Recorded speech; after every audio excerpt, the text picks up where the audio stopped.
어딜까요? 이제 사실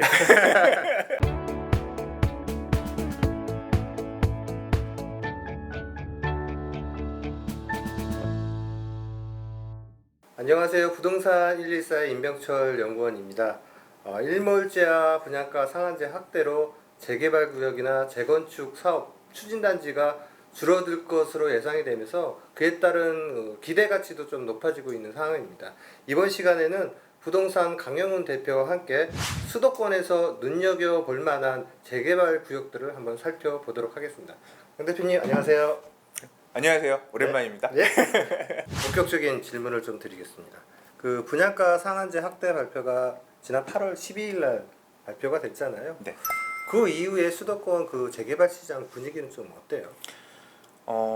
지금 사실 분양가 상한제 발표 또는 이제 분양가 상한제가 나온다라는 얘기가 있던 시점부터 막 가격이 계속 그 고가 갱신하면서 기존에 있는 신축 아파트들이나 이런 시장들이 조금 막 달아 올라가는 모양새였거든요.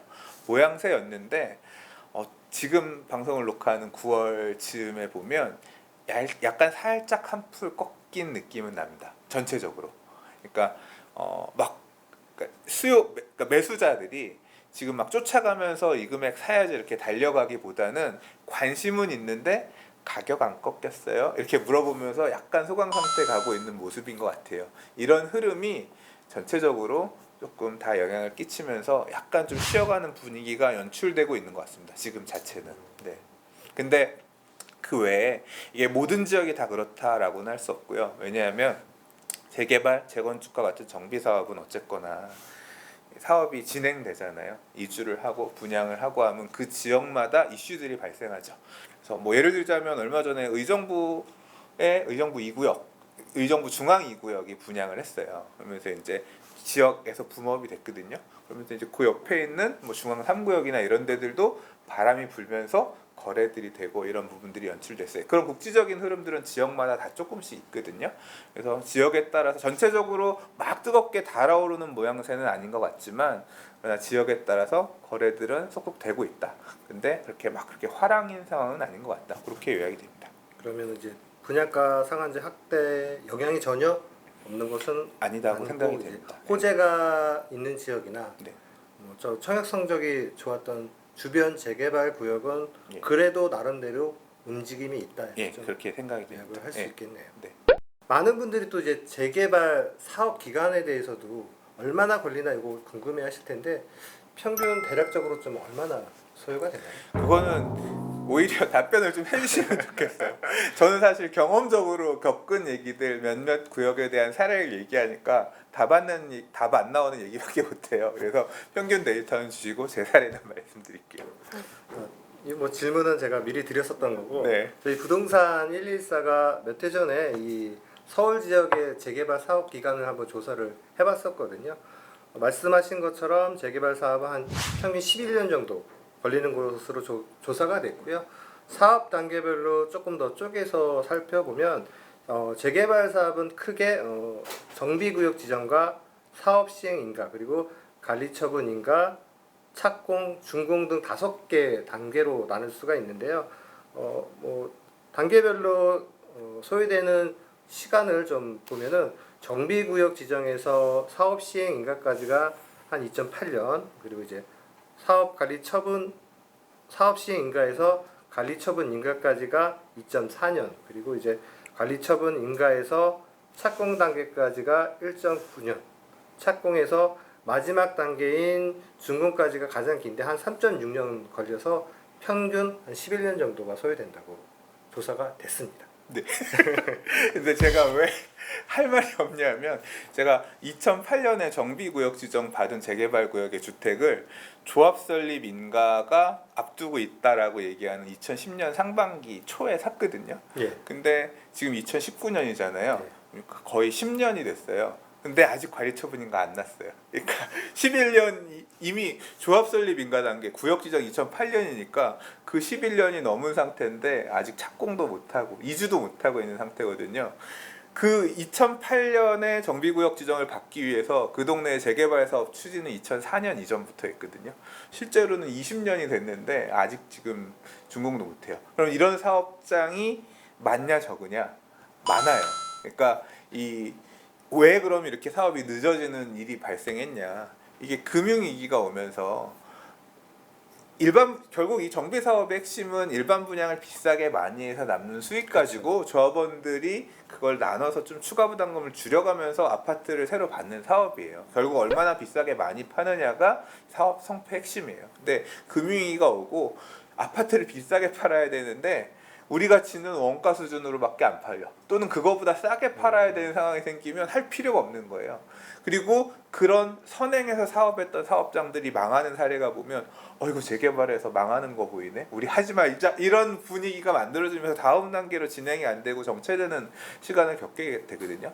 사실 서울 수도권의 많은 재개발 구역들이 지난 하락장에서 그 경험을 겪었어요. 자, 지금은 상승장이기 때문에 재개발 이 좋은 거 왜 안 해요? 막 동의서도 빨리 거치고 청약 자금 얼렁얼렁 오고 막 다 만들어지고 있는 상황이죠. 근데 앞으로 또 시장 상황이 어떻게 되느냐에 따라서 이 기한은 늘어날 수도 있고 빨리 될 수도 있고 그런 변수들이 많이 있습니다. 아무튼 평균 통계상에서는 11년 정도 걸리고 근데 더 길게 봐야 된다. 그쵸. 그거 보고 들어갔다가 곤란할 수 있다. 중요한 건 예. 시장 여건에 따라서 왔다 갔다 빨라질 한다. 수도 예. 있고 또 예. 늘어질 수도 있다. 빨라지진 않아요. 부동산 사장님이 금방 된다는 말 너무 믿지 마세요. 그리고 앞서 살펴본 것처럼 이제 재개발도 사업 단계가 여러 단계가 있잖아요. 그러니까 그 투자하시는 분들도 궁금해하실 거예요. 내가 어느 단계에서 들어가면 수익을 더 크게 볼 수 있을까? 네. 어느 단계가 가장 좋을까요? 제일 중요한 건 시장 환경이 중요합니다. 제가 경험한 바로는 지난 하락장에서는 사업 단계가 아무리 다음 단계로 진행해도요 가격이 올라가지 않아요. 사업 가면 뭐하냐? 관리처분 인가 떨어졌어요. 오를 거예요. 뭐하냐? 가격은 빠졌는데 실제로 물건들은 막 더 나오고 이제 그런 상황도 있었거든요. 그래서 시장 상황 판단을 하시는 게 중요합니다. 시장이 지금 올라갈 시장이냐, 꺾이고 조정받을 시장이냐 이거에 따라서 진입하는 시점은 조금 다르고요. 그러니까 지금 또 되게 중요한 판단의 시기입니다. 지금 이제 더 올라갈 게 가격이 더 상승할 게 있다 없다는 지역마다 다를 수 있기 때문에 냉정하게 좀 판단을 하셔서 보셨으면 좋겠고요. 가능하면 지금 재개발 구역에 지금이라도 내가 지금 사실 인기 지역 좋은 지역들은 다 알죠. 비싸니까 못 사고 내가 그걸 할 수 있는 돈이 없으니까 결국 눈높이를 낮춰서 그런 지역을 보게 되는 거거든요. 그런 지역을 보시려고 한다고 하면 최소한 정비구역 지정은 받았거나 그러니까 어느 정도 법에서 정하고 있는 큰 허들은 넘은 지역을 가서 보시는 게 좋아요. 구역 지정도 되게 중요하고요. 그 다음 단계가 조합 설립 인가입니다. 그러니까 조합 설립 인가라고 하는 거는 재개발 토지 등 소유자 4분의 3, 그다음 면적 2분의 1 이상의 동의를 얻어서 신청하는 건데 재개발 구역 안에서 모든 사람이 다 재개발 사업에 찬성할 것 같지만 그렇지 않은 사람들이 있어요. 왜 안 찬성하냐면 재개발해서 아파트 한 채 받고 뭐 상가 조금 받느니 나는 그냥 니네가 재개발하는 끝에 건물 내가 갖고 우리 동네가 옛날에 낡은 동네였는데 아파트 단지로 바뀌면 그 끝에 예를 들어 상가 건물 내가 하나 들고 있는 그러면 나는 재개발 포함 안 되는 게 좋잖아요. 근데 거기가 들어와야지 예를 들어서 재개발 진입로라든가 이런 게 구역에 아파트 진입로가 된다라고 하면 포함이 될 거 아니에요. 근데 이런 사람은 결사 반대하죠. 근데 이런 식으로 이해관계가 다른 사람들이 기본적으로 일정 퍼센트가 있어요. 일정 퍼센트가 있고 또 뭐 단독주택이나 다가구주택 소유하고 계신 분들 중에서 상가주택. 또 상가주택 소유하신 분들 중에서 반대하시는 분들도 있고 또는 재개발구역 안에서 추진주체 간의 갈등도 있습니다. 내가 조합장 하려고 그랬는데 제가 조합장이 됐어. 그럼 난 네가 조합장 한 꼴은 못 봐. 반대, 비대위 뭐 이런 식으로 해서 이 4분의 3 동의가 안 만들어지면서 지지부진하게 시간을 끄는 사례들도 되게 많이 있어요. 제가 그것 때문에 고생도 해봤고 그래서 이제 그런 이유 때문에 이 조합 설립 인가가 왜냐하면 이게 조합 설립 인가를 못 받아가지고 일몰제에 따라 해제된 재개발 구역이 있어요. 실제로 뭐 되게 이슈가 되었던 재개발 구역이 있습니다. 이런 사례들이 앞으로 더 안 나오리란 보장이 없어요. 옛날처럼 그냥 언제까지 계속 기다리다가 조합 설립 인가 때까지 기다려주면 상관없는데 지금은 일몰제가 작동하기 때문에 정해진 기한 안에 조합 설립 위한 동의서를 못 받으면 해제가 되거든요. 그렇기 때문에 이 적어도 조합 설립 인가라고 하는 선까지는 넘은 구역을 보시는 게 좋겠다. 그리고 또 하나 약간 덧붙이자라고 하면 근래에는 재개발 투자할 때 함정이 굉장히 많습니다. 특히 서울 투자하실 때는 함정이 많아요. 서울 또는 광명 이런 지역. 왜 그러냐면 파리 부동산 대책 2017년 파리 부동산 대책에서 투기과열지구 내에 정비 사업에 5년 재당첨 제한이라는 게 붙었어요. 그래서 정비 사업, 재개발 재건축 사업으로 투기과열지구 안에 공급되는 주택을 분양받은 자, 세대에 속한 자는 5년 안에 투기과열지구 안에서는 조합원 물건도 일반 분양도 당첨자가 될 수 없게끔 이런 규정이 생겼거든요. 이 규제가 작동하면서 청산자가 나올 위험이 되게 커졌습니다. 지금 그 사고 사례들이 계속 나오고 있어요. 그리고 재개발 사업 같은 경우는 재건축이랑 달라서 일반적으로 재건축은 아파트 한 채 갖고 있으면 새 아파트 한 채마다 이런 식으로 쉽지만 재개발 구역 안에는 무허가 건물도 있고 도로, 토지만 갖고 있는 것도 있고 주택 갖고 있는 것도 주택도 처음에는 다가구 주택으로 졌다가 다세주택으로 쪼갠 집도 있고 아예 그냥 헐고 집을 새로 지은 신축 빌라도 있고 굉장히 다른 사실상 집으로 사용하고 있는데 공부상엔 주택이 아닌 형태로 나온 집 되게 이상한 물건들이 많이 섞여 있어요. 근데 그 권리 분석 잘못해가지고 청산되는 사례도 나오고요. 그리고 진짜 또 무서운 문제 중에 하나가 뭐냐면 조합 설립 인가 이후에 한 사람이 갖고 있었던 물건을 여러 명에게 나눠 파는 경우들이 있습니다. 이 경우는 조합원 지분 쪼개기로 봐서 이것도 청산이 될 수 있거든요. 그런 내용들이 걸러지는 시점이 언제냐면 관리처분계획 인가입니다. 관리처분계획 인가를 구청에서 인가를 내줄 때 그런 내용들을 검토를 해서 인가를 내주거든요. 문제가 있는 사람은 청산자, 분양에서 제외된 자가 돼서 청산자가 됩니다. 그래서 그런 거 안심하고 매수하시려고 하면 아예 그냥 재개발도 조합원 입주권이라고 얘기하는 관리처분 인가 떨어진 몇 평 배정된 물건이에요. 적어도 이런 거 정해진 시점 가서 매수하시는 게 더 나은 선택일 수도 있어요. 요즘과 같이 규제가 많은 시절에서는 그것도 방법일 수 있습니다. 그러면은 강 대표님 경험에 비춰봤을 때 네. 정비구역 지정 이후 네. 또는 조합 설립 인가 이후 네. 그리고 관리처분 인가 이후에 하는 게 보다 안정적이다. 굉장히 중요한 리스크를 하나씩 확인하고 내가 매수하는 시점을 잡을 수 있다. 그리고 가장 중요한 건 네. 시장이 안 좋을 때 싸게 사서 네. 과열될 때 팔아라. 이 말씀이시죠? 네, 그렇죠. 제가 아는 분들 중에서 굉장히 성공한 투자를 하신 분들은 보통 시기를 보면 돼요. 재개발뿐만 아니라 재건축 모든 부동산 투자에 공통적으로 적용되는 어떤 법칙 같은 겁니다. 그러니까 아파트 시장이 안 좋을 때 재개발을 가서 보면 재개발은 완전 죽어 나자빠집니다. 아파트도 사고 안 파는데 재개발을 투자 목적으로 들어오겠다는 사람은 어디 있겠어요. 그러니까 가격은 더 눌려 있고요. 경매 물건이 속출하는 시절이 있거든요. 그런 시절에 경매 물건 대출 많이 받아서 주웠다가 그런 시절에는 대출도 많이 풀어주거든요. 뭐 진짜 10억 주고 집 사가지고 40억 자산가 되고 이런 분들 요번 상승장에서 몇 명 봤습니다.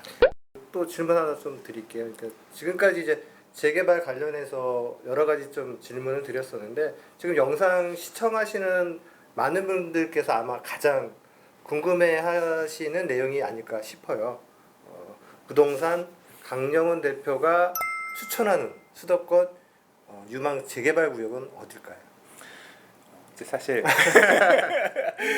찍어주기라고 하기에는 좀 그런데 왜냐하면 어느 정도 서 있습니다. 서울 안에서도 서열이 서 있고 수도권의 재개발 구역에서도 어느 정도 이제 투자자들이나 이렇게 선행하시는 분들이 관심 갖고 움직인 지역들이 있어요. 일반적으로 수도권 재개발의 3대장, 3대장이라고 하면 일단 첫 번째로 꼽는 지역이 구성남 지역입니다. 구성남 지역은 98년도부터 당시에 이제 대한주택공사, 지금 LH가 됐죠. 나서서 시작을 했기 때문에 구성남 재개발 구역이 하나고요. 그 다음에 뉴타운 중에서 수도권 뉴타운도 있습니다. 그러니까 서울만 뉴타운이 있는 게 아니라 서울이 하고 나서 수도권 지역들도 뉴타운 계획을 수립해가지고 재정비 촉진 사업들을 했는데 그 중에서 굉장히 핫했던 지역, 지금 앞으로도 이슈들이 많이 남아있는 지역이 광명 뉴타운입니다. 그래서 광명 뉴타운 지역이 하나 있고요. 그다음 세 번째를 어디를 꼽을까 고민을 했는데 역시 안양을 꼽아야 될 것 같아요. 안양의 재개발 구역들. 안양은 평촌이라고 하는 신도시가 있잖아요. 구성남은 분당이라고 하는 신도시 윗블럭 판교 옆쪽이라는 그 입지적인 가치가 있다 보니까 그렇고 이제 안양 쪽에도 재개발 구역들이 있습니다. 그리고 안양 재개발 구역들이 되게 커요. 그래서 이제 이런 지역들 중에서도 몇 개 짚어볼 만한 재개발 신도시 구역이 주변에 안양은 주택가, 그냥 노후주택들이 주변에 많이 포진이 돼 있죠. 네. 광명 뉴타운이든 안양 재개발이든 성남 구시가지 네. 재개발 추진하는 곳 중에서 좀 눈여겨볼 만한 구역들은 좀 없을까요? 일단 성남 먼저 말씀을 드리면요. 성남은 올해 상반기에 굉장히 핫했어요. 그러니까 성남이 올해 굉장히 상반기에 핫할 수밖에 없는 이유가 있었습니다. 왜냐하면 성남도 재개발 사업 굉장히 오래전부터 추진했던 그쵸. 데인데 성남의 대단지 그리고 입지도 좋은 위치 중에서 중1구역, 그다음 금광 1구역이라고 하는 데가 분양을 했습니다. 그래서 분양이 성공적으로 잘 마무리가 됐어요.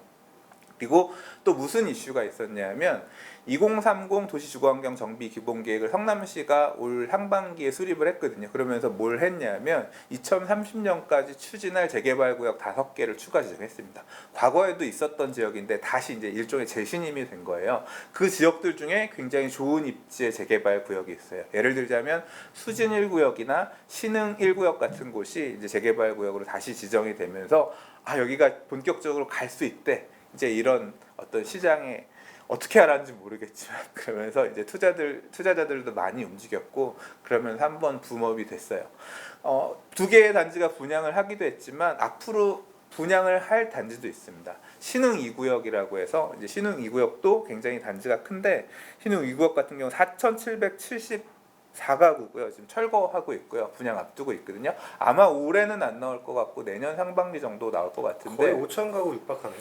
성남 재개발구역들이 대부분 다 커요. 예.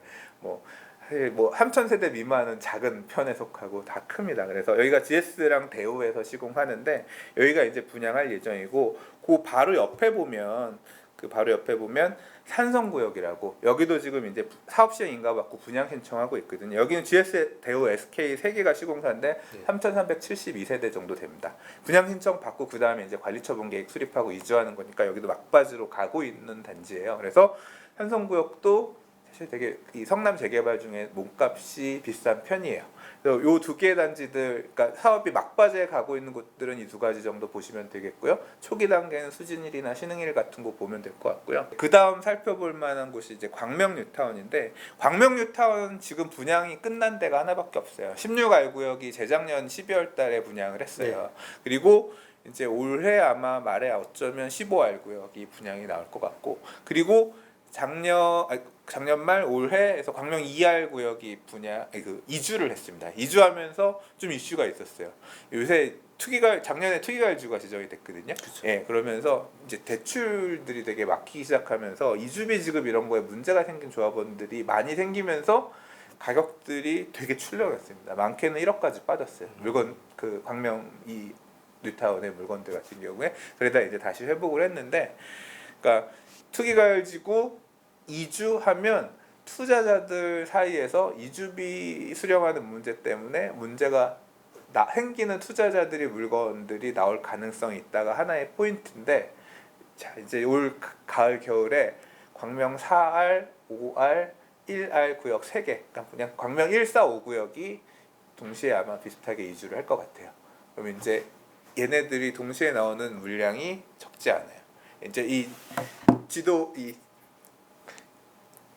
영상에 지도상에 표시가 되겠지만 위치상으로 보시면 이제 4구역, 5구역 같은 경우 1구역은 약간 이쪽에 있고 그라인 이제 지하철역 쪽에서 움직일 수 있을 만한 위치고, 이제 그렇게 사업이 이주를 한다는 얘기는 철거를 하고 분양을 한다는 얘기니까 막바지에 이제 가는 단계라고 할 수 있고요. 그다음에 광명 뉴타운은 사실 대장이라고 한다면 11구역을 빼놓을 수가 없습니다. 굉장히 큰 단지고 R11구역이죠. 그러니까 11알구역입니다. 11알구역. 예, 4,367세대고요. 시공사는 현대건설로 정해진 것 같더라고요. 그래서 여기는 이제 사업 시에 인가가 났습니다. 근데 조합원 수가 많아서 일반 분양은 그렇게 안 많을 것 같은데 굉장히 큰 구역이에요. 그러니까 광명 뉴타운의 딱 중심에 있는 제일 메모드급의 랜드마크라고 할 수 있는데 여기는 아직 사업 시에 인가 단계니까 조금 갈 길은 조금 더 남아 있죠. 그리고 또 하나 보셔야 될 지역이 광명 12알 구역이 있습니다. 여기는 11알구역 그리고 12알구역. 예, 여기 같은 경우는 철산역 바로 뒤에, 그래서 광명 뉴타운 하면 제일 갖고 싶은 곳 어디냐 하면 그 광명 12구역. 여기는 11구역보다 조금 더 사업 속도가 더뎌서 지금 사업 시행인가 준비 중입니다. 조합 설립 인가까지는 받았고, 그래서 뭐 요 지역들 좀 중점적으로 보시면 될 것 같아요.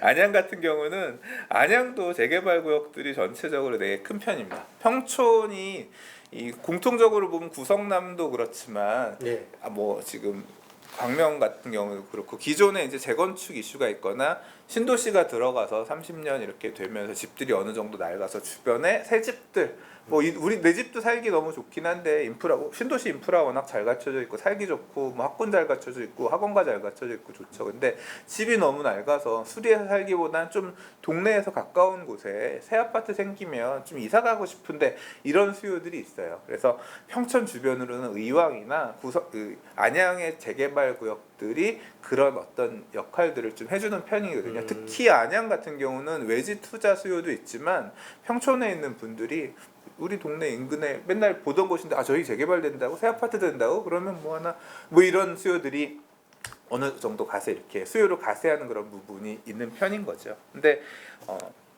안양 같은 경우에 평촌 어바인 퍼스트라고 작년에 분양했어요. 네. 여기가 이제 한 3,850세대 정도 되는데 여기가 지금 작년 분양을 했고 안양 동안구입니다. 그리고 그 옆에 보면 평촌 더샵이라 그래서 여기는 입주를 했어요. 입주를 하면서 사실 실질적으로 평촌 이외에 이 일대 재개발 구역 중에서는 가격을 리딩해가고 있는 곳이거든요. 여기가 거기 예. 가봤어요. 분양 당시에 분양 당시에 가보셨어요? 모델하우스 가서. 예, 지금 여기가 한 8억 정도가 해요. 많이 올랐죠. 예. 네, 이제 옆 맞은편에 평촌 어바인 퍼스트가 한 7억 초반 정도 하는 것 같고, 근데 여기도 이제 재개발로 지어지는 거지만 이 평촌 더샵 밑에 보면 덕현지구라고 있습니다. 그래서 덕현지구 같은 경우도 한 2,886세대 정도인데 지금 철거가 거의 마무리된 단계고요. 여기도 이제 곧 분양 나올 때가 있어요. 그리고 더샵 대각선 맞은편, 그러니까 어바인 퍼스트 북쪽으로 보면 안양 용창지구, 용창아파트 주변 지구라고 네. 있거든요. 여기도 지금 관리처분인가가 나서 여기 현대코오롱 SK가 시공하는데 한 2,400세대 정도 나옵니다. 그래서 이 일대가 그러니까 구시가지의 허름한 동네 느낌이었다라고 하면 앞으로 새 아파트들이 몇천 세대가 밀집하는 이런 형태로 바뀌게 되는 거죠.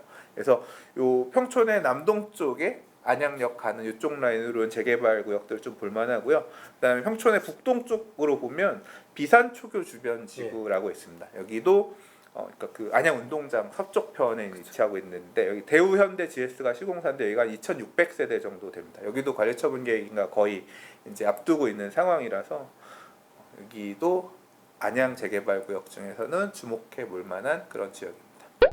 강 대표님 마지막 질문인데요. 재개발 투자 관련해서 좀 이것만은 꼭 알아둬야 할 것이나 아니면 좀 전에 말씀하셨던 것 중에서 조금 더 강조하실 분이 있으시면 부동산의 이라고 해서 한 번만 더 요약을 좀 해주시죠. 예, 재개발 사업에서는 처음에 말씀드렸던 부분들 중에 구역 지정, 조합 설립인가, 그 다음에 관리처분 계획인가 이런 단계에 따라서 일몰제에 따라서 정비구역이 해제가 안 된다. 그 리스크에서 벗어나는 어떤 그런 시점이 있고요. 또는 요즘처럼 규제가 많은 상황에서는 분양 대상자가 되지 못하고 청산되는 물건들이 계속 나올 수가 있습니다. 그 숫자가 엄청 많은 건 아니지만 내가 산 물건 하나가 그게 되면 나는 엄청난 손실로 돌아오는 거거든요. 그렇기 때문에 그 판단을 잘 할 자신이 없으면 아예 매수를 포기하고 관리처분 계획 인가가 떨어진 그런 부분들이 해결된 곳에 물건을 매수하시는 것도 사실은 방법입니다. 이걸 되게 조금 강하게 말씀을 드리고 싶고요. 더 중요한 게 뭐냐면 제가 앞서 말씀드렸던 재개발 구역들의 지금 가격을 보면 뭐 그렇게 싸지도 않네 이런 생각이 드실 수도 있을 거예요. 이 동네가 이렇게 벌써 비싸단 말이야 할 수도 있어요. 그 말이 맞을 수도 있어요. 왜냐하면 서울만 집값이 오른 게 아니라 수도권도 지난 2, 3년간 가격들이 많이 올랐거든요. 가격이 많이 오르면 정부는 무슨 생각을 할까요? 규제를 하려고 합니다. 왜냐하면 더 오르는 걸 막기 위해서 규제 지역을 걸어요. 예를 들어 아까 8달 같은 경우는 조정 대상 지역 정해졌단 말이에요. 광명은 작년 8월 27일 날, 8월 28일 날 투기과열지구로 지정됐거든요.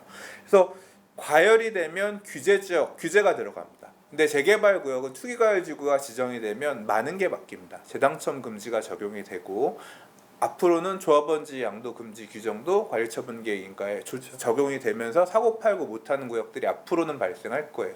그러면 이런 수도권 재개발 투자를 하실 때에도 내가 규제 지역이 되면서 이런 제한 사항이 생길 수가 있구나. 그러면 내가 어떻게 리스크 해지를 해야 될 거냐, 이런 부분에 대한 공부도 하시면서 접근을 하셔야 됩니다.